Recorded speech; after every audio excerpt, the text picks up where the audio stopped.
Ladies and gentlemen, hey, hi, how you doing? Welcome back to the channel. Thank you so much for stopping by. With the launch of Season 5 today, we of course got two brand new weapons, the STG and then also the Static HV. So a new rifle and a new SMG. And today I want to go through and break down the absolute best loadouts for each of these weapons, talk about where they land in the meta, if they are worth leveling up and unlocking and using right now in Warzone Season 5. So first things first, here we've got the STG, and this thing, safe to say, absolute meta. We've got a weapon that has ridiculously low recoil, clean iron sights, and insane velocity, so you have just a superior hit scan range to pretty much everything in the game, and its damage and TTK are phenomenal as well. If there was a rifle to check all the boxes right now, this one might be doing the most, if I'm being honest. Like, this thing is actually crazy good for a new weapon. I mean, it is a battle pass weapon, it's a new season, surprise surprise, the new gun is good. This one though is exceptionally strong right now in game. So as far as the setup goes here, I want to show you guys how this behaves in game a little bit. We'll go ahead, throw on 3 plates. Keep in mind the firing range is not to be one-to-one trusted of what it feels like in game, but you can see this thing is so easy to stay on target with. I have a black cell blueprint on here. I wouldn't actually use this blueprint in game, but it does obviously have the tracer effect that makes things a little bit more annoying to see. But this thing is low recoil. If I don't control the recoil, I had 1 bullet left. If I don't control the recoil on this thing, this is the recoil pattern that you end up getting. Very basic, very straightforward, sort of up and to the right throughout. So this thing is easy to use. It's a laser beam, like I said, and it has great damage. So it's doing everything you need out of a weapon. First things first, we got a new attachment to talk about, and this thing is crazy good. It's known as the Quartermaster Suppressor. This is unlocked via the Armory. So if you want to unlock this, it was just added with Season 5. You're gonna want to go into your created class, like on the STG, for instance, and it'll be all the way at the back of the attachment list in the muzzles. You click it, it'll go into your Armory, and then you have to go through and do your daily challenges, whatever those are. It takes 8 to unlock, so you got to either play a lot of matches, do a lot of contracts, this, that, and whatever else. But once you do unlock it, this is arguably the new best muzzle attachment in the game. It's a suppressor, and it's the Cassis brake built into one, so it's obviously keeping you off the map. It is slowing down your ADS and your sprint to fire some, so like you wouldn't use this on a close range gun, but for range it's fine, and it's giving you crazy good control stats. So it's going to make this thing feel even easier to use. 23% to horizontal, 10% to vertical there. So this thing's going to be like a new just meta attachment outright. Going to be using it on a lot of your mid to long range guns. Definitely want to go through and unlock that. You could also just basic use Cassis brake if you don't have that unlocked yet, but Quartermaster Suppressor is definitely going to be the way to go. I also go for the C70 long barrel. This helps out a ton with velocity and range. No control benefits here like the heavy barrel will do, but it's obviously doing more for your velo and your range here. So we're up to a 1300 velo. Like I said, it was crazy good. That means your hit scan range is going to be phenomenal. You're going to be able to just absolutely melt with this thing over range and feel super consistent with this.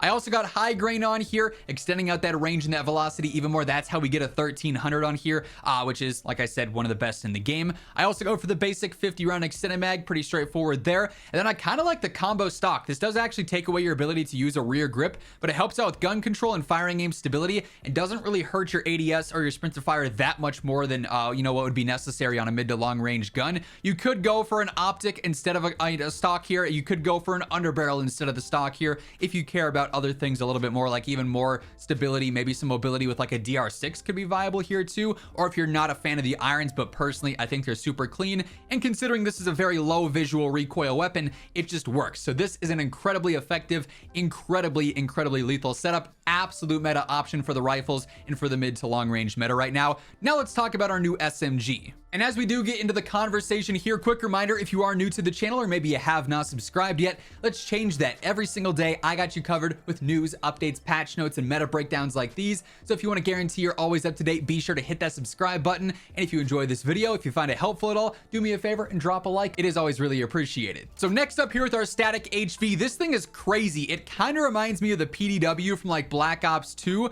with how it reloads and how it behaves and everything. You can see this build I have on here, a little bit more visual recoil, a little bit more bounce. We'll talk about that, but then you go through to reload, and yes, it's like that PDW feel. A base 50 round mag on this thing means that you can definitely experiment around with some other attachments, which is very fun. So with that, first up being an SMG, ZEM 35 compensator, sort of a standard here. Something like Quartermaster just wouldn't make sense in this case. You don't want to slow down your ADS and your sprint to fire in these situations, so I like the ZEM 35. Ubiquitous suppressor would be viable here. A sonic suppressor could be pretty good too, but for me, Zem just, you know, does the job for what I need. I also go for the long barrel here. Hurts your tack sprint speed and your base movement a tad bit by 5%. It is what it is, but you're getting an insane effective damage range out of this thing. 20 meters means that it's going to be able to compete with other subs easily in the mid-range while still being snappy and aggressive for the close range as well, up there towards the top of the top. So you got a good velo for hit scan range, and you have a phenomenal effective damage range for some versatility there for sure. I also go for the DR6 hand stop. You know, we want to be agile and aggressive. We get some of that movement speed back. Our ADS speed 123, not terrible. Pretty good sprint to fire with 61, so that's feeling nice and consistent.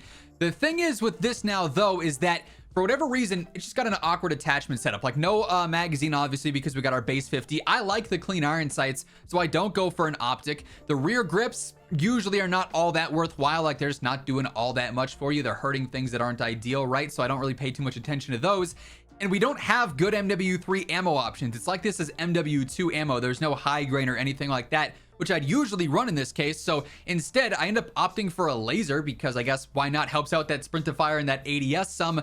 And then lastly, for the stocks, you got a couple of options here. You heard me mention there, it's got a little bit of bounce to it if you use no stock. So if you're planning on fighting at 15, 20, 25, 30 meters with this thing, you're probably not going to want to use no stock. That control is just not going to be ideal enough for those situations. You'll instead want to go for the light stock. It's still going to help out a decent bit with movement speed here, and it's not going to hurt your recoil like no stock will. So this thing becomes instantaneously much more accurate, way less bouncy, way easier to stay on target there for sure.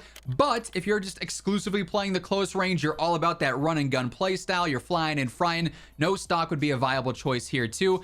Obviously though, it's just going to do a lot for your control and sort of limit you, but also do a crazy amount for your mobility at the same time. So just sort of dependent on your level of comfortability with the gun and how confident you are with your aim and the control here. But absolutely each of these weapons stand out for sure. This thing is a very unique SMG, definitely has some good mid-range properties, decent mobility as well across the board. Once you kit this thing out, then the STG goes absolutely crazy as well. So I mean, surprise, surprise, no way playlist update. This is like the 4th one today. To be fair, they're probably fixing something, so I get it. Anyways, you unlock both of these, you get these out of the battle pass, you're gonna be set. Keep in mind they are available via free tiers, so if you don't buy the full battle pass, you can just go through and get these for free by playing. There are also the black cell blueprints, which you can get pretty quickly. There's the base weapons that you have to go through and get those sectors done for, but you definitely want to go through and unlock these because they each do have a place in the meta right now. The STG though is absolutely the standout, I would say, from these two for sure. But that being said, that is going to wrap things up for this video. If you enjoyed it, be sure to drop a like, and if you're new to the channel, hit that subscribe button on your way out so you can guarantee you are always up to date with everything going on in COD. But once again, thank you so much for tuning in, and until next time, take it easy, have an awesome rest of your day, and I'll catch you later. Peace out.